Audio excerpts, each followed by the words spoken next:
Bienvenido al programa de formación remota en español del Centro Nostak. Aquí podrás acceder a una serie de audioclases que te ayudarán a comprender mejor la problemática del electrosmog y comunicar correctamente sobre ella. Además, obtendrás una capacitación profesional sobre la tecnología Nostak, su funcionalidad y aplicaciones.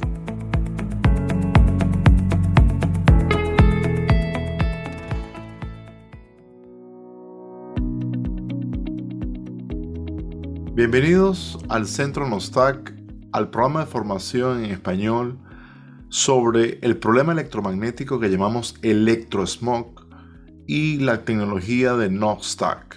Mi nombre es Joaquín Machado, te voy a acompañar durante todas estas clases, simultáneamente con varios instructores del Centro Nostak.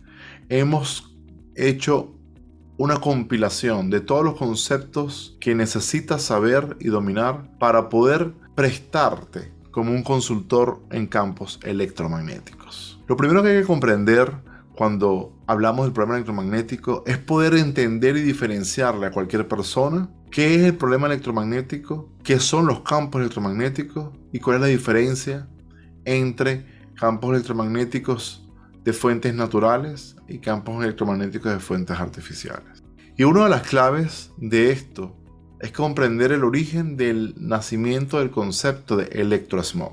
Lo primero que debes saber sobre el concepto de electrosmog es que se refiere a un concepto que fue creado en Europa a finales de los 70, cuando algunos centros de investigación dedicaron a estudiar el problema electromagnético y lo catalogaron como ese smog eléctrico. Sin embargo, nosotros entendemos que el smog eléctrico no se puede ver, que no es como la niebla que podemos ver en una carretera en un momento determinado. En este caso, esta niebla es invisible a nuestros ojos. Este concepto de electrosmog se afianzó hacia los 80 en países del norte de Europa, en Alemania, en Suecia y en algunos otros países como Suiza y Austria. Y luego lentamente la literatura a nivel general se esparció utilizando este concepto. Sin embargo, el problema electromagnético que mencionamos como electrosmog tiene su origen y se remonta a finales del siglo XIX. En aquellos tiempos cuando Thomas Alva Edison, inventor famoso con más de 1000 patentes, inventó el bombillo y el sistema de corriente directa para la electrificación de ciudades. En aquel tiempo, la corriente directa estaba empezando a tomar una adopción masiva y la revolución industrial tomaba fuerza. Y llegó un hombre de nombre Nikola Tesla que inventó la corriente alterna y su propuesta de corriente era más práctica para la electrificación de ciudades, ya que podíamos enviar con la corriente alterna a grandes distancias esta corriente bajo una infraestructura mucho más sencilla. En aquel momento, la lucha entre la adopción de usar corriente directa o usar corriente alterna se le conoce normalmente como la guerra de las corrientes. Pueden buscar en buscadores y los servidores en internet sobre la guerra de las corrientes. Existen algunos documentales muy interesantes acerca de este aspecto y aunque la guerra de las corrientes se refiere a una guerra comercial entre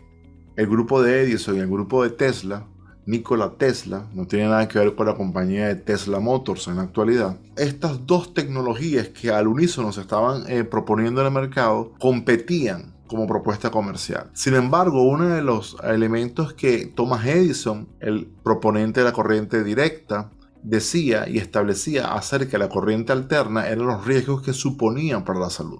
En aquellos tiempos, en aras de poder mover el interés en el público en general, vamos a ver cómo en la historia Thomas Edison llegó a tratar de demostrar que la corriente alterna podía matar a las personas y para eso terminó matando animales en público con corriente alterna. Y un dato interesante sobre este aspecto es que así es como nace la silla eléctrica. Aunque en realidad Edison quería generar un impacto, lo que llamamos un shock cognitivo en las personas para que finalmente se adoptara la corriente directa y no la corriente alterna de Nikola Tesla, esa estrategia no tuvo éxito y al final quien se impuso fue Nikola Tesla y en esa famosa congreso en Chicago, ese encuentro en Chicago anual hacia finales del siglo XIX, Nikola Tesla se impone con la corriente alterna, presentando e iluminando esa feria popular en Chicago con puros bombillos iluminados con corriente alterna. Y de allí la adopción de la corriente alterna se masificó. Sin embargo, existen algunos elementos que podemos rescatar de aquella guerra de las corrientes y aquellas alertas de Thomas Edison acerca de la corriente alterna. Y una de las cosas que sí era cierta era que la corriente alterna funcionaba contrario a cómo funciona nuestro cuerpo y que no representaba exactamente un funcionamiento saludable. Ciertamente, la historia posteriormente le da la razón a Tesla de que era más fácil de implementar su tecnología y fue probado abiertamente. Sin embargo, los puntos expuestos por Thomas Edison, y esto es materia para toda una clase que pudiéramos profundizar, tuvieron su lugar, y allí hubo ciertos elementos que luego fueron tomados en cuenta en análisis posteriores en el siglo XX acerca de la exposición a campos electromagnéticos alternantes. Un término que se utiliza para decir que es un campo electromagnético de fuentes provenientes de la corriente alterna. Así que cuando aquellos de ustedes pueden tomar nota ya, cuando escuchen un campo magnético alternante o un campo eléctrico alternante, se está refiriendo a que la fuente que creó o que genera ese campo electromagnético es una fuente que proviene de alimentación de corriente alterna. Así fue que comenzó entonces las sospechas en algunas áreas del mundo científico en que podíamos de verdad, a pesar de no estar expuestos a las instalaciones industriales toda la población, podíamos estar ante una tecnología que podía suponer para muchas personas un riesgo para la salud. Continuando con el tema principal, fue así que se origina el interés sobre cuál es el efecto de los campos electromagnéticos. Allí, en este punto, entonces, la investigación se realizó pensando en que los riesgos de la corriente alterna sucedían en individuos que estuvieran expuestos a exposiciones grandes de corriente, a individuos entonces que estuvieran en instalaciones industriales.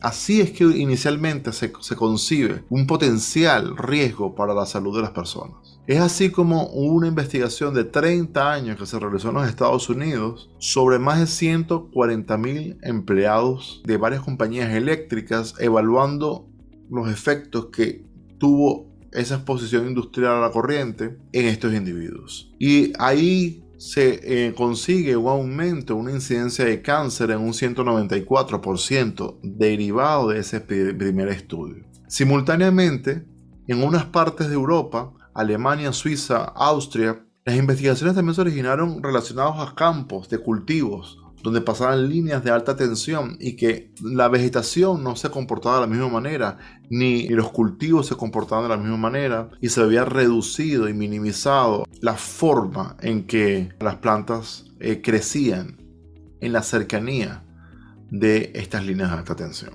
De hecho, se presentaron algunas fotografías y algunas cosas que llevaron a estos institutos a hacer investigaciones al respecto. Esto simultáneamente fue estudiado y paulatinamente se empezaron a considerar otros aspectos. Y entonces fueron los aspectos de qué pasa no con líneas de alta tensión, sino con maquinarias industriales, cuya demanda de energía eléctrica es muy alta. Y cuál es el campo que eso genera y cuál es el efecto en los individuos. Y es así entonces que el electrosmog nace como concepto y es mencionado como una reflexión por un profesor en una revista científica en Suecia, un profesor noruego a finales de los 70, y lo menciona como electrosmog, el jefe de departamento de dermatología del Instituto Karolinska, hacia el año 78-79, cuando habría un interrogante donde qué tal si esto entonces realmente supone un problema para la salud pública a largo plazo. ¿Qué sucede con esto? Y se abrió ese foro de discusión en aquellos tiempos, básicamente en Europa. Es así entonces que el electrosmog en su primera generación, por decirlo así, la versión 1.0, como a mí me gusta llamarlo, está relacionado básicamente a la exposición de corriente alterna. Así es como comienza esto. Sin embargo, no había suficiente evidencia científica por parte de la Organización Mundial de la Salud como para considerar hacer una investigación más profunda respecto a esto, y en los 80 quedan estas investigaciones relegadas a investigadores privados, de institutos privados de investigación científica, científicos de algunos gobiernos en algunas partes del mundo que querían hacer estos proyectos de investigación, pero no recibían la adopción colectiva de investigaciones masivas, lo cual era requerido hacer bajo protocolos epidemiológicos para determinar la gravedad del asunto del electrosmog. Este electrosmog entonces tomó más de 20 años para que la Organización Mundial de la Salud tomara una revisión a todos esos estudios independientes que se venían realizando en universidades, en instituciones, y para el año 2002 es cuando la Organización Mundial de la Salud toma una participación activa y expresa que existe un aumento en el riesgo de cáncer con respecto a la exposición de campos alternantes de baja frecuencia. Y es así como se hace la primera alerta para el año 2002, hace ya 20 años de esto. Asimismo, hacia finales de los 90, de todas formas, la Organización Mundial de la Salud ya había abierto un capítulo de investigación a través de lo que ellos llaman el Proyecto de Investigación de Campos Electromagnéticos. El Proyecto de Investigación de Campos Electromagnéticos fue fundado con el solo objetivo de determinar si realmente la exposición a campos electromagnéticos suponía un riesgo para la salud de las personas. Inicialmente, la OMS utiliza a uno de sus brazos científicos que investiga riesgos asociados al cáncer. Y ese organismo, les invito a que tomen nota, es la IARC. Se conoce por sus siglas en inglés como IARC, Agencia Internacional de Investigación del Cáncer. Conocido entonces por sus siglas en inglés como la IARC, que es el organismo el cual emite la alerta en el año 2002 sobre los campos de bajas frecuencias alternantes, considerando que estos campos eran potencialmente cancerígenos para los seres humanos. Una de las cosas que es importante recordar acá es que el electrosmog es un concepto que se menciona muchas veces en distintas literaturas científicas utilizando otro término distinto, pero que es sinónimo de electrosmog. Uno de ellos, bastante obvio, es la electropolución o polución eléctrica. Otro término en español es la contaminación electromagnética. Otro término es contaminación de campos electromagnéticos. Otro es contaminación tecnológica, contaminación eléctrica. O por ejemplo, también se puede ser mencionado como radiación electromagnética.